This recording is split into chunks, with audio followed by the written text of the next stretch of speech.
За нийт 2019 онд бол тусгай хамгаалалтын газар нутгийн зүгээс бид нэр 22 газрыг тусгай хамгаалтанд авсан. Нийт бол Монгол 22 газрыг тусгай хамгаалтанд авснаар бол 30 нийт газар нутгийн 20.1% хүрсэн байгаа. Засгийн газрын хэрэг мөрийн хөтөлбөрийн хэрэгжилт бол 95%-тай явж байгаа.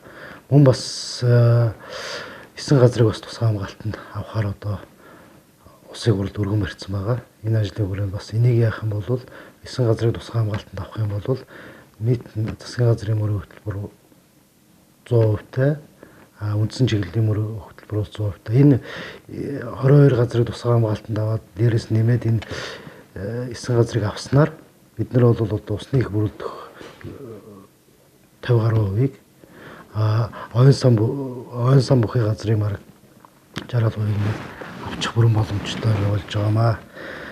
Тэгээд бид нар бас мөн энэ 20 тусгай хамгаалалтын газар нутагт одоо гадаадын зээл тусламж хөрөнгө оруулалтаар ялангуяа Германы GIZ, KfW-гийн хөрөнгө оруулалтаар бол нэлээд ажил хийсэн. Энэ буцалтгүй тусламжаар нийт 33 хамгаалтын захиргаанд бол 1.4 тэрбум төгрөгийн хөрөнгө оруулалт хийсэн байна. Энд бол байгаль хамгаалагчийн байр 28 ширхэг, мэдээллийн төв 2 ширхэг, мөн бас дрон, таблет гээд нэлээд тоног төхөөрөмж барилга байгууламжийн ажлуудыг нэлээд хийж дуусгасан. Энд бол одоо байгаль хамгаалагчийн орчин нөхцөл бүрдэн, байгаль хамгаалагчийн одоо тэр хяналтын системээ сайжирсан ийм асуудал бол явж байгаа. Тэгээд энэ ажлын хүрээнд бол бид нэр хяналт шалгалт эргүүлийн тоо нэмэгдэж одоо хяналт шалгалт зөрчлийн тоо бол бас буурсан үзүүлэлттэй юм байгаа. Мөн бас одоо бид нэр энэ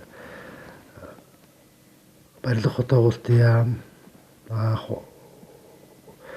геодез зураг зүүн газартай хамтраад мөн бас ланд менежер програм хангамжийг нэвтрүүлээд нийт тусгай хамгаалалтын газар нутгийн хил заагийг бол тэр програм хангамжид оруулснаар бид нар бол одоо 21 аймаг нийт 330 сумын газрын харилцааны байгууллага мөн бас нийслэл 9 дүүргийн одоо газрын алба энтертэй бол одоо ингээд мэдээллийн нэгдсэн сан бий болгосон. Энэ нэгдсэн сан бий болсноор нэгдсэн одоо кадастр бүртгэл мэдээллийн нэгдсэн сан бий болсноор бол одоо энэ төрийн байгууллагын уялдаа холбоог маш сайн хангаж ажиллаж байгаа. Мөн бас цаашлаад улсын бүртгэлтэй болсон систем маань холбогдсон байгаа. Цаашлаад мөн бас татвар төлбөртэй холбогдоод ингээд явж байгаа. Ийм ажлууд бол үндсэндээ бол хийгдлээ. Хийж хэрэгжүүлсэн томоохон ажлын хүрээнд бол. Мөн бас одоо бид нэр хууль эрх зүйн орчныг бол сайжруулах чиглэлээр тусгай хамгаалалтын газар нутгийн тухай хуулийг бол үндэс баримтлалд батлуулахаар одоо ингээд явсан төслийг бол нийт боловсруулад дууссан ийм ажил хийгдсэн байгаа.